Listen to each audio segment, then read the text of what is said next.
Emotional testimony today in the Toyota recall hearings as a Tennessee woman talked about driving down the highway in a Lexus that would not stop. Car speeds to over 100 miles per hour down the interstate. I placed both feet on the brake after I firmly engaged the emergency brake, and nothing slows the car, and I prayed for God to help me. I called my husband on the Bluetooth phone system. I knew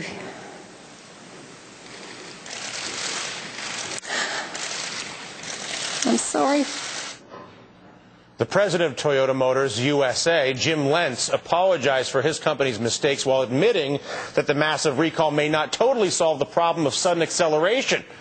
They did say that Toyota's electronic system is not to blame, however, for the safety defects. To bring in our panel, blogger, host of the Young Turks, Cenk. Cenk, I always have a hard time with your last name. One of these times I'll get it right. And Republican strategist Alex Conant. What strikes me more than anything, Cenk, is the government failure once again to connect the dots, and the fact that the cops appear to be working for the crooks with Toyota hiring people from the National Highway Safety Transportation Board. Of course, companies, it's not a surprise when a company tries to cover up a problem with a product so they can keep making money. It's just always a little stunning when taxpayers pay those who monitor them, whether it's the bank regulators, the FDA, or in this case the highway regulators, and it turns out they're more interested in working for the corporation than they are the people that pay them.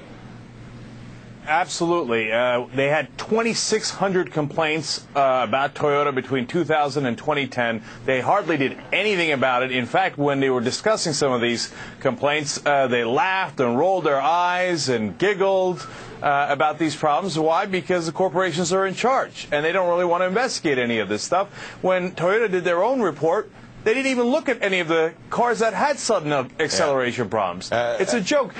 Let me give you a quick analogy. It's like allowing the casinos in Vegas to hire NBA refs after their career is over. And let me give you, here's another analogy. It's like the banks in America.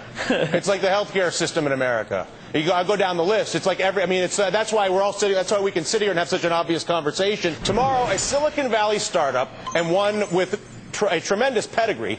Those who know Kleiner Perkins and other venture capital firms like that will be happy to know they're involved with this. They're going to announce what will either be the answer to all of our energy problems. Think of it like energy in a suitcase. You can just take it, buy it, take it home. Energy in a suitcase, Cenk, there's no way that can't solve all our problems. Well, I sure hope it does.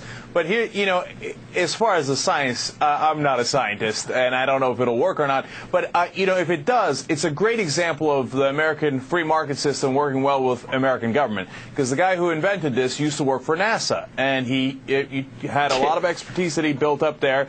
And then there was government incentives for people to buy this. So Google bought it, eBay bought it, et cetera, and it turned out that it worked. So, it's great innovation on his part, combined with some government programs that wound up helping. That's the way America should work. I actually completely agree with that. I mean, the government should be investing and encouraging research development to address things like climate change rather than the cap and trade and more regulation that they're talking about in Congress right now.